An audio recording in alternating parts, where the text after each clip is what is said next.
Guys, a very long time I am back to back my channel. आज मैं आप लोग के लिए 30 ऐसे क्वेश्चन लेकर आई हूँ जो नेट के एग्जाम में पूछे जाते हैं और जो मैंने यहाँ पर क्वेश्चन सेलेक्ट किए हैं वो हमेशा कभी न कभी एग्जाम में पूछे गए हैं। तो चलिए हम देखते हैं हमारे क्वेश्चन क्या है और उसके आंसर क्या होंगे।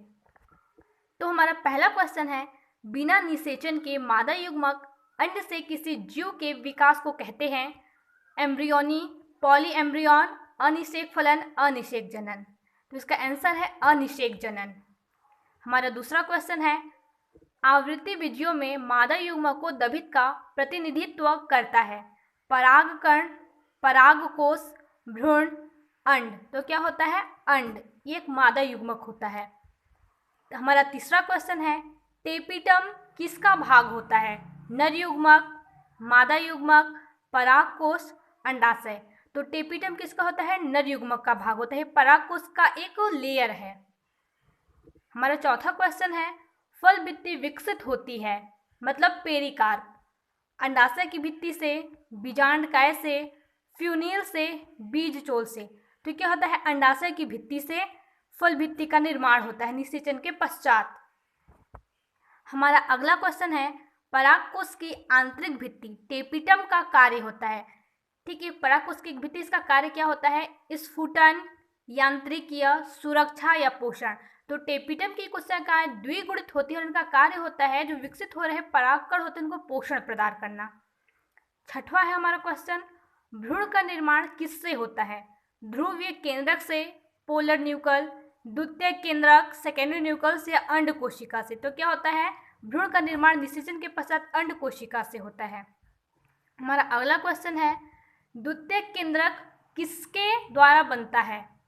अंड उपकरण के द्वारा, ध्रुवीय केंद्रक के संयुग्मन से, एंटीपोडल कोशिका के द्वारा।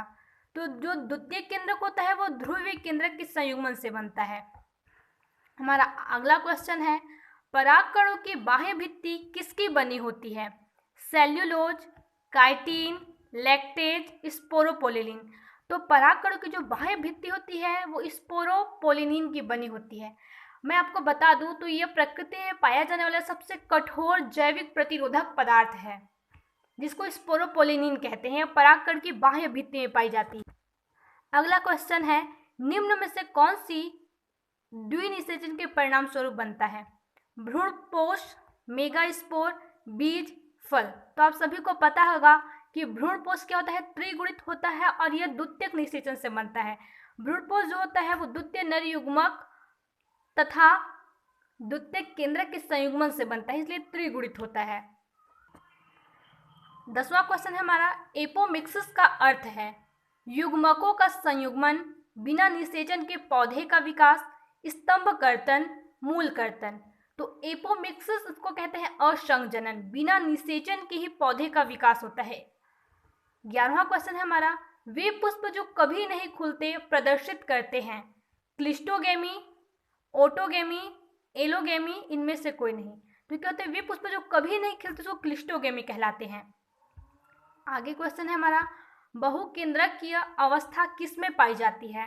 शांत क्षेत्र, मक्का, विभज्योतक, नारियल का भ्रूणपोष। तो क्या होता है? जो नारियल का भ्रूणपोष होता है वह बहुकेंद्रकीय होता है। 13वां क्वेश्चन है हमारा, जनन छिद्र वह स्थान है जहां बाह्य चोल मोटा होता है, पतला होता है, एक समान होता है, अनुपस्थित होता है। तो क्या होता है? जनन छिद्र के पास जो बाह्य चोल होता है वो अनुपस्थित होता है क्योंकि यहीं पर स्फुटन की क्रिया होती है। अगला क्वेश्चन है, परिपक्व भ्रूण कोश में केंद्रकीय कोशिका होती है? एक केंद्रकीय, 4 केंद्रकीय, 8 केंद्रकीय, द्विकेंद्रकीय। तो एक परिपक्व भ्रूण कोश में केंद्रकीय कोशिका द्विकेंद्रकीय होती है। ठीक, अगला क्वेश्चन है हमारा,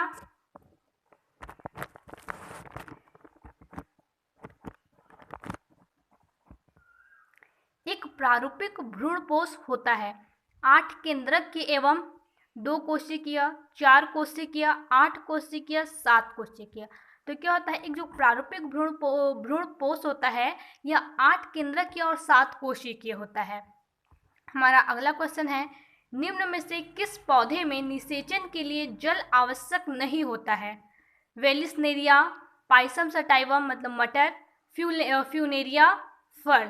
तो इसका आंसर क्या हो जाएगा? पाइसम सटाइवम, क्योंकि वेलिसनेरिया, फ्यूनेरिया और फर्न ये तीनों टेरिडोफाइटा या फिर ब्रायोफाइटा के अंतर्गत आते हैं और इनके लिए प्रजनन की क्रिया के लिए जल बहुत आवश्यक होता है, इसलिए इसका आंसर होगा पाइसम सटाइवम मतलब मटर। अगला क्वेश्चन है, एमनियॉन का कार्य होता है श्वसन, उत्सर्जन, पोषण, आघातों से रक्षा। तो एमनियॉन क्या होता है? गर्भाशय में एक द्रव पाया जाता है जिसमें भ्रूण स्थित होता है, वो क्या करता है? आघातों से उसकी रक्षा करता है। आगे क्वेश्चन है हमारा, शुक्राणु के शीर्ष में होता है केंद्रक, गोल्जिकाएं, तारककाय, माइटोकॉन्ड्रिया। तो क्या होता है? केंद्रक स्थित होता है उसके शीर्ष में।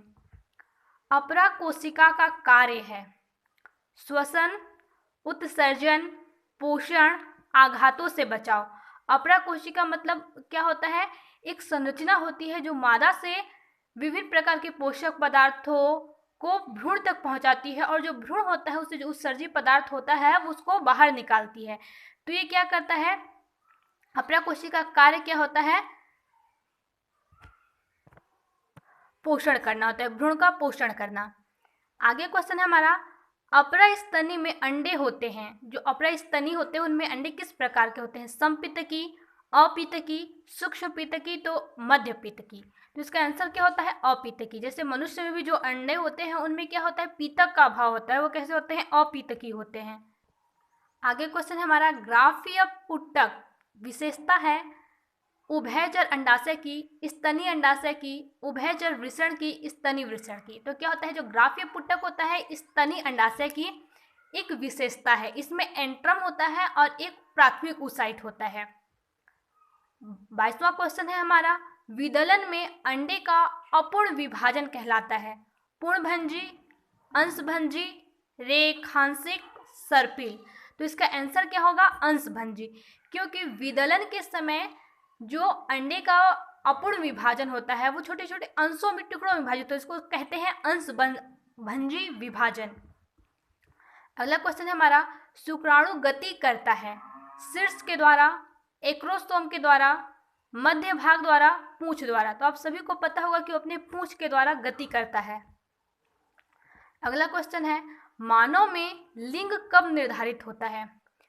अंडाणु के निषेचन के पूर्व, गर्भकाल के छठे हफ्ते में, अंडाणु निषेचन के समय, गर्भकाल के छठे से 8वें सप्ताह में। तो क्या होता है? अंडाणु निषेचन के समय लिंग का निर्धारण होता है। यहाँ पर यह देखा जाता है कि कौन सा नर युग्मक अंड को निषेचित कर रहा है, एक्स वाला नर युग्मक या फिर वाई वाला नर युग्मक, उसी समय उसका निषेचन में के समय लिंग निर्धारण होता है। हमारा अगला क्वेश्चन है, गर्भावधि का अर्थ है उर्वरीकरण की अवधि, अंडोत्सर्ग की अवधि, निषेचन और जन्म के बीच की अवधि, उपर्युक्त में से कोई नहीं। तो क्या होता है? निषेचन और जन्म के बीच की जो अवधि होती है उसको गर्भावधि कहते हैं। मनुष्य में जो होता है 280 दिनों का होता है। आगे देखते हैं, फैलोपियन ट्यूब किसका भाग है? गर्भाशय, अंडवाहिनी, मूत्रवाहिनी, शुक्रवाहिनी। तो क्या होती है? अंडवाहिनी फैलोपियन ट्यूब को कहते हैं। इसी नली में निषेचन की क्रिया संपन्न होती है। अगला क्वेश्चन है, भ्रूणीय अवस्था में आरबीसीएस का निर्माण होता है। ये क्वेश्चन मोस्ट इंपॉर्टेंट है, हर बार पूछा जाता है किसी न किसी कॉम्पिटिटिव एग्जाम में। तो देखते हैं इसका आंसर क्या होगा। यकृत वृक्क में, यकृत व प्लीहा में, वृक्क में, अंगन्याशय में। तो क्या होता है? जब हम भ्रूणीय अवस्था में होते हैं तो हमारे शरीर में जो आरबीसीएस का निर्माण होता है, रेड ब्लड सेल्स, उसका निर्माण यकृत और प्लीहा कोशिकाओं में होता है। और जब हम मैच्योर हो जाते हैं, परिपक्व हो जाते हैं, तब इसका जो निर्माण होता है वो बोन मैरो में होता है। अगला क्वेश्चन हमारा, निषेचन की क्रिया होती है अंडाशय में, डिंब वाहिनी में, गर्भाशय में, उपर्युक्त सभी में। तो कहता है डिंब वाहिनी, अंड नलिका में।